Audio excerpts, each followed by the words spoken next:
This is Living Power with Dan Hurst.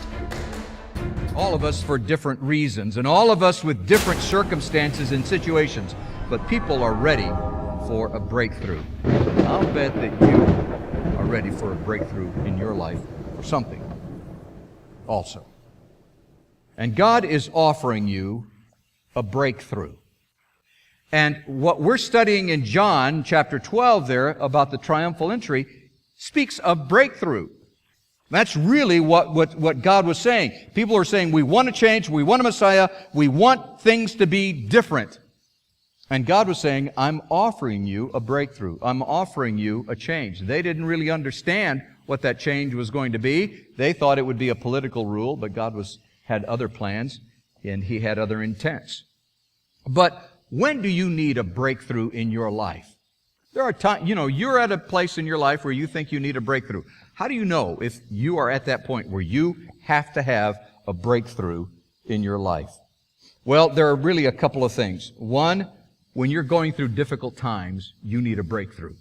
If there are some difficult times in your life, and who isn't going through some difficult times in their life, if you're going through some difficult times in your life, you need a breakthrough. I love what Hebrews chapter 12, verses 11 through 13 talk about the discipline, or those things that we go through in our life. For the moment, all discipline seems painful rather than pleasant, but later it yields the peaceful fruit of righteousness to those who have been trained by it.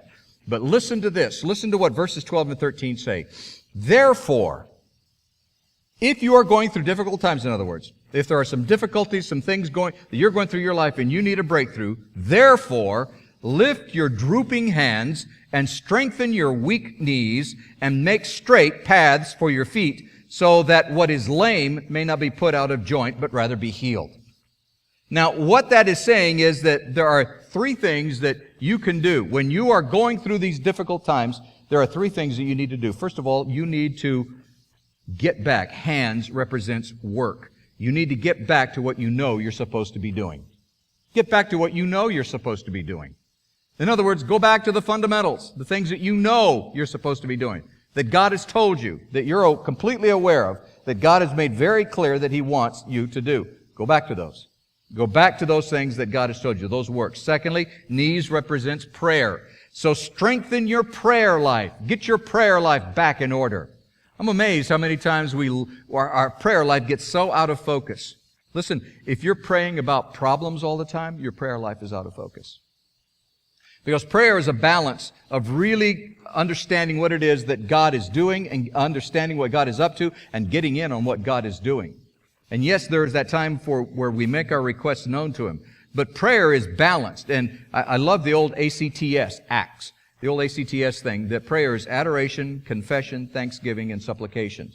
Those four things, adoration, confession, thanksgiving, and supplication. That's the balanced prayer life, where you're adoring God for who He is, and you're confessing your sin, and you're thanking God for the things that He's doing, and you're making your supplications known to Him. Most of us just start with the S and never get past it. We just start praying about all of our problems. God, I need this. God, I need this. And God, I want that. And God, you need to do this. And God, you better do this. And it's all about our problems. But strengthen your prayer life. The third thing is feet. And feet represents the journey. Start the journey that you need to go on by planning how to avoid the things that trip you up. That's the most amazing thing, is sometimes we just kind of like face problems as they come to us.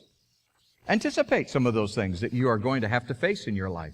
Some of those obstacles that are going to come your way. How do you make level the paths for your feet, as that verse says? How do you level that area? Well, first of all, you need to simplify. In other words, quit complicating your life. I'm amazed at how some of us just pile problems on because we just complicate our lives. I don't understand why. Who was it that was, I was dealing with a couple not too long ago who, they were having some real crisis in their life, a lot of stress, and the job was just really getting to, they both had jobs, and it was really getting to them, and they were so overextended in their credit, and they were having trouble making ends meet, and of course that was creating stress at home, and everything was piling on and piling on and piling on, and they decided that what they really needed to do was they just needed to get away, so they borrowed $10,000 so they could go on vacation. And my first word to them was, "You guys are morons. You've just complicated your life. You've just totally complicated your life even further. What are you thinking? Yeah, well, we needed a break." That ain't a break. That's getting broke. Quit complicating your life. Secondly, plan for the journey. What are your needs? You know what your needs are. You know what your current needs are. You could start there. What are the needs that I have? Mike and Andrea have decided that they want to get married. Talk about complicating your life. But anyway, and so they've decided they want to get married. One of the things that they need to do is they need to start planning for their needs. And their needs there are going to be some needs that come along in their lives that they don't know about. But they can start planning for the needs that they have now. What are my needs now? And how does that fit into this journey? How are my needs going to be met? How is marriage actually going to meet my needs? And so focus on the needs that you have, because God is in the business of meeting needs. And if you have needs, that's where God is at work. If you know what your needs are, you know what God's doing. You know what He's up to.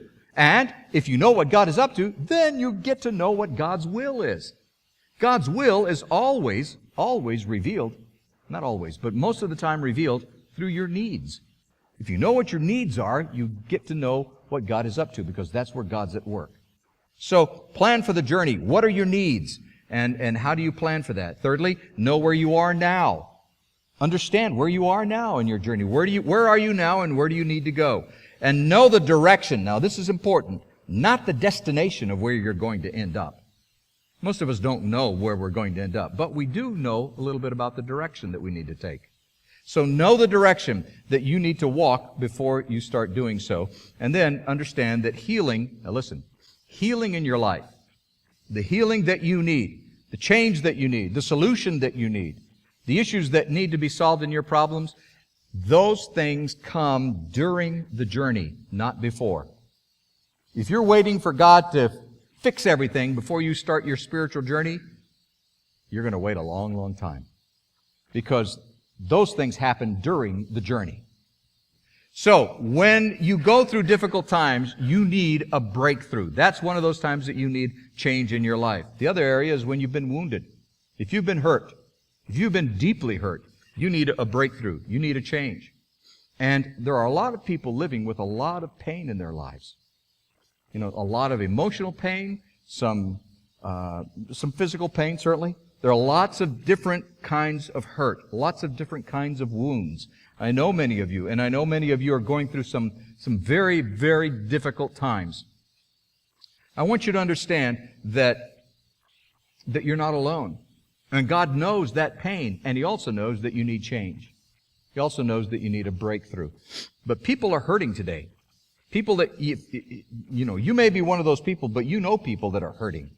And it was interesting, I was reading in Lamentations, and I thought, boy, things just haven't changed that much. Listen to what the writer of Lamentations said in Lamentations 2, verses 11 through 13. My eyes are spent with weeping, my stomach churns, my bile is poured out to the ground. That literally means he throws up, he's so upset.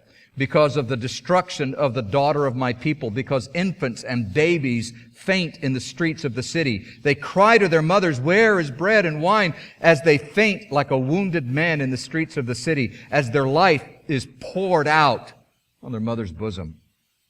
What can I say for you? To what compare you, O daughter of Jerusalem? What can I liken to you that I may comfort you, O virgin daughter of Zion? For your ruin is vast as the sea. Who can heal you? Wow. Is that, talk about wounded. That's hurt. That's pain.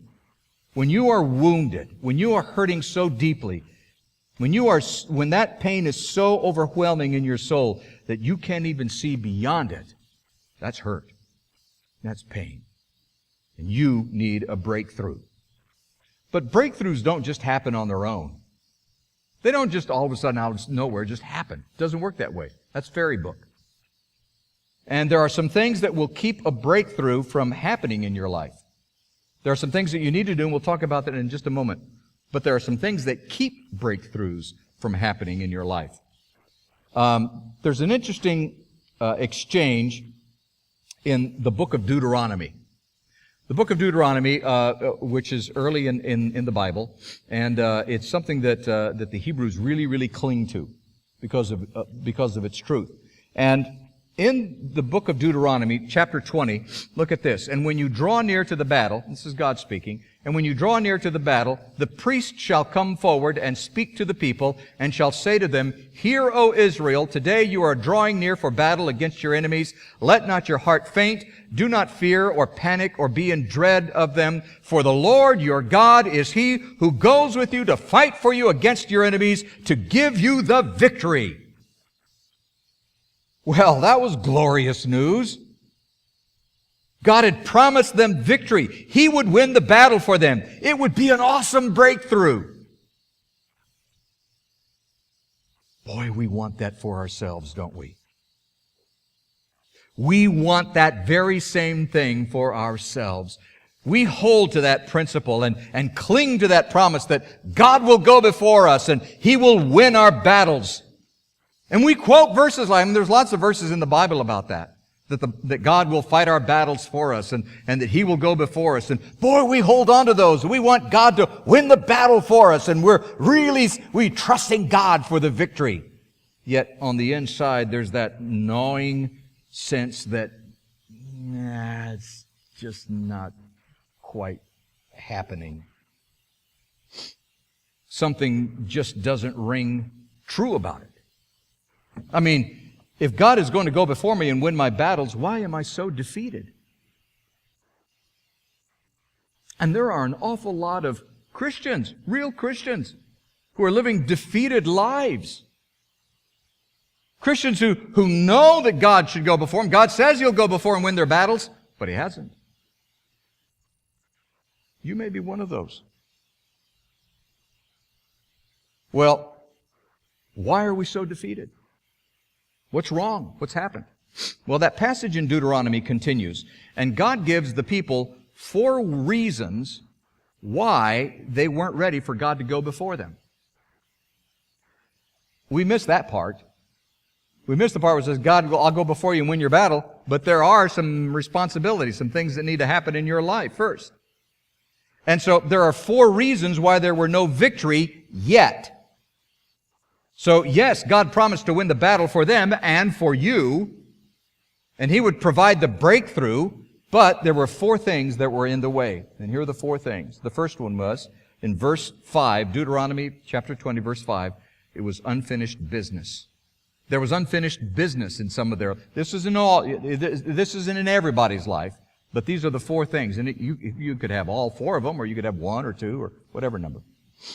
One of them is unfinished business. Then the officers shall speak to the people, saying, Is there any man who has built a new house and has not dedicated it? Let him go back to his house, lest he die in the battle, and another man dedicate it. Now, what God was saying was, you may have some unfinished business in your life that needs to be taken care of first. Something that God has called you to do, and you haven't followed through on it.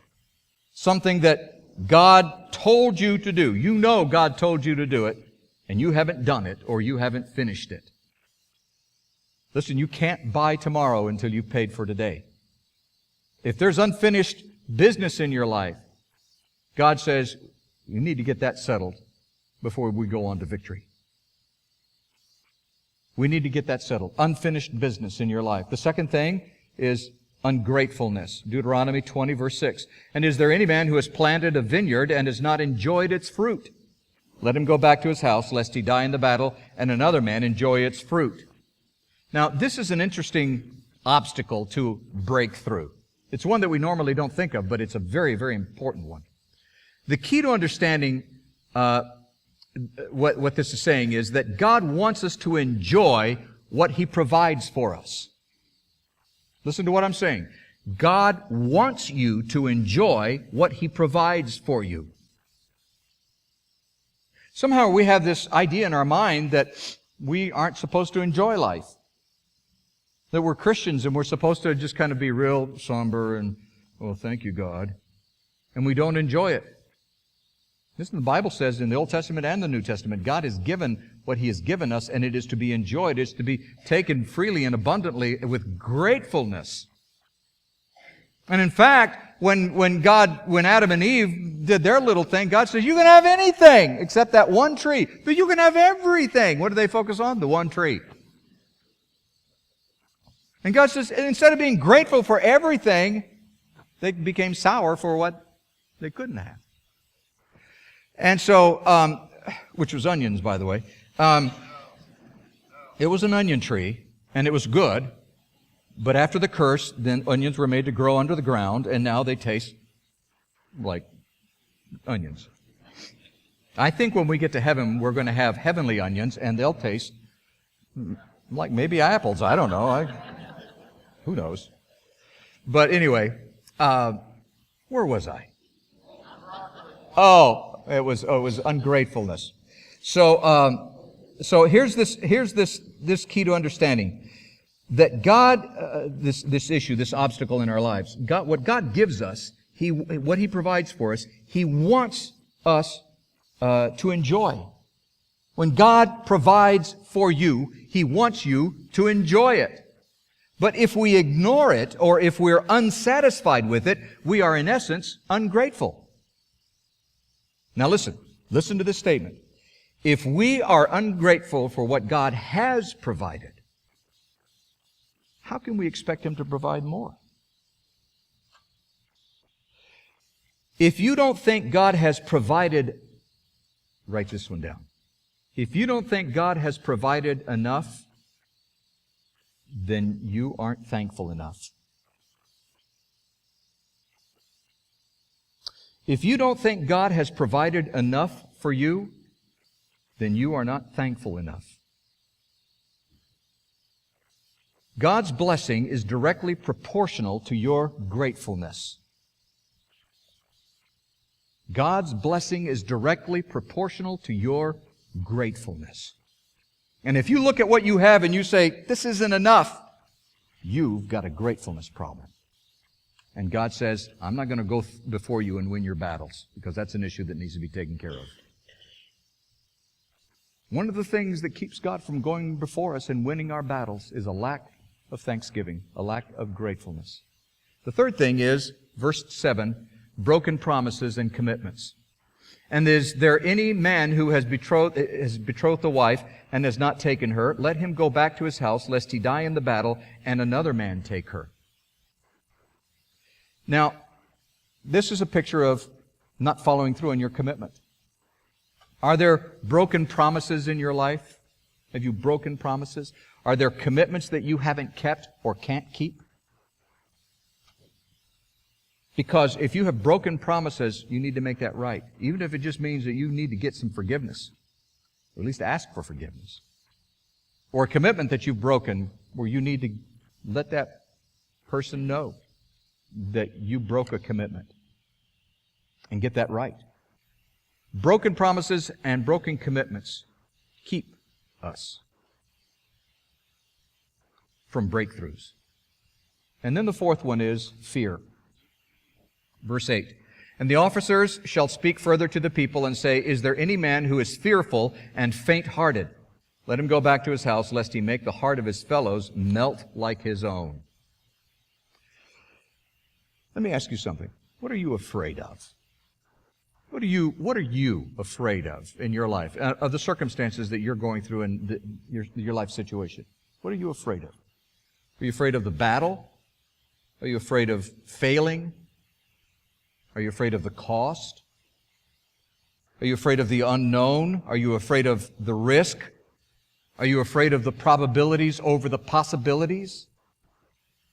Are you afraid of the past? Are you afraid of the future? Your fear will keep you from a breakthrough. God says, until you deal with that, I can't go before you and win your battles. I can't do it. And so those four things are really, really important. And fear seems to be this overriding issue that so many of us struggle with because we're afraid of certain issues and circumstances and what's happening. You know, I look at my life. I've told you this. I get the 4 o'clock fears, and Jerry's told me about how that happens, and he says I literally just pick it up and give it to God and say, "Here, you take it." And I've tried that, and I still struggle with it. I look at that, and we all go through that. I'm not poor meing. We all go through this. We look at the stresses of our lives, and for some reason or other, it just seems to be so intense at certain times of our life. For me, it's 4 o'clock in the morning, and I find myself just struggling at times where I'm saying, God, what's going to happen? What do we do? And this morning was a perfect example of that. 4 o'clock this morning, I wake up, and I'm saying, God, how can I go lead worship and teach a Bible study when I'm struggling with this issue? I'm struggling with the stress of work and my job and my business and trying to keep everything together. And how am I going to really serve you this morning? And God said, what are you going to do about it? So what do you mean what I'm going to do about it? I'm asking you to do something about it. He said, no, you're not. I said, yeah, I am. I'm pretty sure I know what I'm asking, God. God just doesn't listen to me sometimes. I said, I'm pretty sure I know what I'm asking, God. I'm asking you to do something about it. He said, no, you're not. I said, okay, well, what am I asking? You're asking what should you do about it? Oh. You see, fear tells you that you can do something about it. Fear controls you. And one of the ways it controls you is that it makes you responsible. And so I realized this morning that what I was struggling with was that I couldn't figure it out. And I needed to figure it out. And so I said, God, I want to learn this principle. And so I want to turn it over to you. And will you do something about it? And he said, I'll make a deal with you. He said, if you won't worry about it, it won't be an issue until after the worship service and after Bible study. God said, I'll make a deal with you. If you won't worry about it, then it won't be an issue until after worship and after the Bible study. So I said, okay, God, I'm not going to worry about it until 12:30.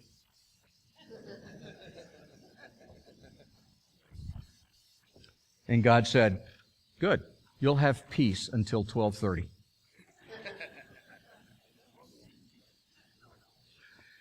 You see, what happens is we get so caught up in our fear, it controls us. And when it controls us, it makes us think that we have the responsibility to fix something. But listen, I want to give you this. You know this verse already. 2 Timothy 1:7. We all need a good dose of this. For God gave us a spirit not of fear, but of power and of love and of self-control. And self-control is a word that means discipline and self-control and knowing how to know God's will. That's really all of those things all tied up into one.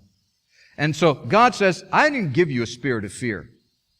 What I have given you is a spirit of power and of love and the ability to make the right decisions and the right choices. Well, God, I'm not making the right decisions. I'm not making the right choices. Then you're not operating out of what I gave you. Oh. I'm operating out of fear. Is that what you're saying, God? Yeah. So I want you to know that I am not operating in fear right now until 12:30. But I will tell you that what I discovered was that fear had control of my life because it made me think that I could fix it. Well, I'm part of the problem. And God said, I can't go before you and win your battle when you're operating out of fear. I can't go before you and win your battle when you're operating out of fear. So, Those are the four things that God says, I will go before you. I will bring a breakthrough into your life. But there are four things that have to change. Unfinished business needs to be taken care of. You need to deal with an ungrateful heart. If you don't think that God has provided enough, then you're not thankful enough. Broken promises and commitments, those need to be dealt with. And fear. So how do you prepare then for a breakthrough? How do you prepare for a breakthrough in your life? And this picture of these people that were surrounding Jesus, they wanted Him to go into Jerusalem and they wanted Him to tear things apart. You know, and they wanted a breakthrough. And that's what they were expecting from the Messiah. And they could all just visualize it in their minds. You know, Jesus was going to walk into Jerusalem and He was going to say, all right, there's a new sheriff in town. I'm in charge now. I'm the Messiah and I am the King of Israel. Everybody move out. They were all excited about it. That was their idea. Oh, if He would just do it that way, that would be awesome. God had different plans. God had a different way of doing it. Back in Micah, here's how He was going to do it. He was going to gather them together. Verse 12. Gather them together. Pull them, in other words, into His presence. He said, I will assemble all of you. I will gather the remnant of Israel. I will set them together. I love the picture that's drawn there. Like a sheep in the fold, like a flock in its pasture, like a noisy multitude of Baptists. I will gather you together. I will bring you into my presence. And when He does that, then verse 13 says, He who opens the breach, He who breaks through, in other words, He who opens up a way, He who opens up a way goes before them. They don't go before Him. He goes before them. God says, I'm not asking you to go before me, Dan. I'm not asking you to walk before me. I'm asking you to get behind me and let me open the breach. And then they break through. Then the breakthrough happens. And they pass the gate and they go out. They get past it, in other words. They don't just stay there. They get past it. They move out. And they move out because the King passes on before them, the Lord at their head.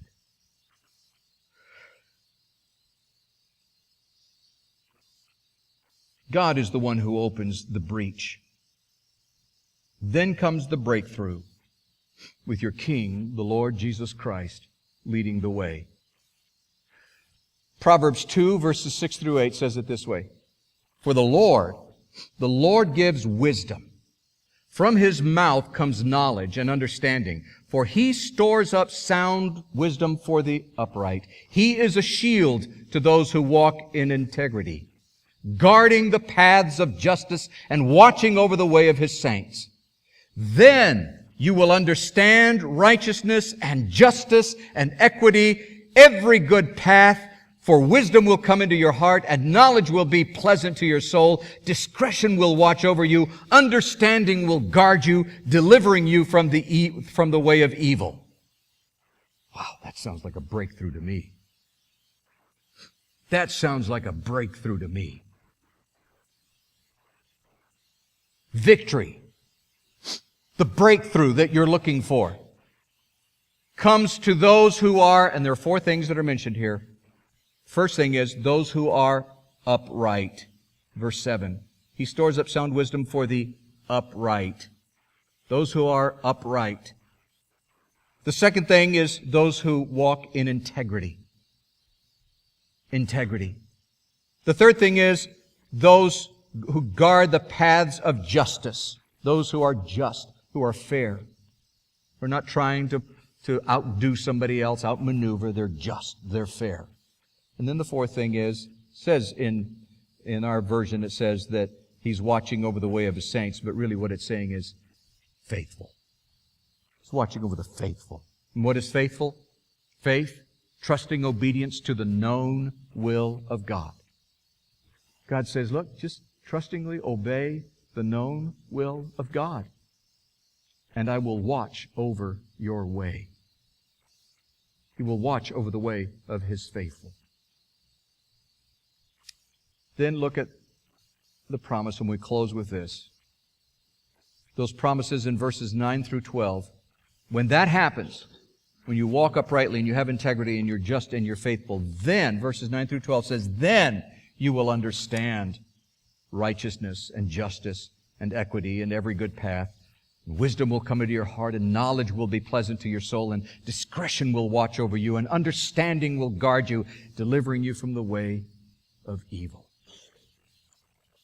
1 John 5:4 says, for everyone who has been born of God overcomes the world, and this is the victory that has overcome the world, our faith, our trusting obedience to the known will of God. You want a breakthrough in your life? That's what God says. So I'll give you a breakthrough. I'll go before you. But let's get these other things taken care of. And then watch the victory happen. Let's pray. On behalf of Dan Hurst and the Open Class, we want to thank you for watching. We hope it was a blessing.